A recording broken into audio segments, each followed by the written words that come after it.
అని భగవంతుని ప్రార్థిస్తున్నాము.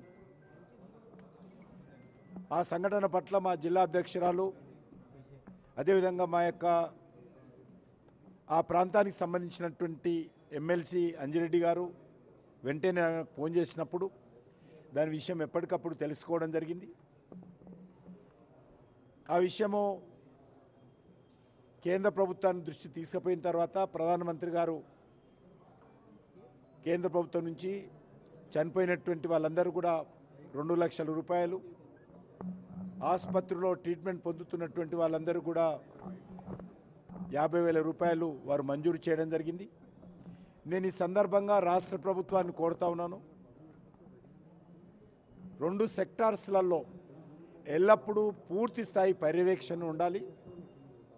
ఒకటి, ఈ యొక్క హైదరాబాద్లో ఉన్నటువంటి అనేకమైనటువంటి గోడౌన్స్లో కావచ్చు, పెద్ద పెద్ద భవనాలు కావచ్చు, వాణిజ్య భవనాలు, వాటన్నిటిపైన పూర్తి స్థాయి పర్యవేక్షణ చేయాల్సినటువంటి అవసరం ఉంది. అదేవిధంగా ప్రత్యేకంగా కెమికల్ ఇండస్ట్రీసు, ఫార్మా ఇండస్ట్రీసు, ఎక్కడైతే ప్రమాదం జరిగేటువంటి అవకాశాలు ఉన్నాయో వాటిపైన కూడా పర్యవేక్షణ చేసి ఆయా మేనేజ్మెంట్స్ కానీ అక్కడ పనిచేసేటువంటి కార్మికులకు కానీ ఎప్పటికప్పుడు మరి సలహాలు సూచనలు ఇచ్చి ప్రమాదాలు నివారించే విధంగా, కార్మికుల ప్రాణాలు, ప్రజల ప్రాణాలు కాపాడే విధంగా ప్రభుత్వం చర్యలు తీసుకోవాలి.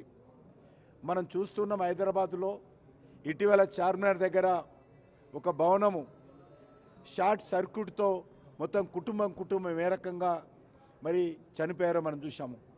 కాబట్టి ఆ రకమైనటువంటి సంఘటనలు జరగకుండా ప్రభుత్వం చర్యలు తీసుకోవాలి. ఇది రాజకీయాలకు అతీతంగా అన్ని పార్టీల వాళ్ళము మరి ఈ రకమైనటువంటి సంఘటనలు జరిగినప్పుడు మరి బాధితుల పక్కన నిలబడతాము. ఈసారి కూడా అదేవిధంగా మా జిల్లా అధ్యక్షురాలు నేతృత్వంలో అక్కడ ఉన్నటువంటి కార్మికులకు అన్ని రకాల సహకారం అందించే విషయంలో వాళ్ళు ముందు ప్రయత్నం చేస్తూ ఉన్నారు. తప్పకుండా ఆసుపత్రిలో ఉన్నటువంటి కార్మికులకు అన్ని రకాలుగా మరి వైద్యపరంగా కానీ ఇతరత్ర కానీ ఆదుకుంటాము.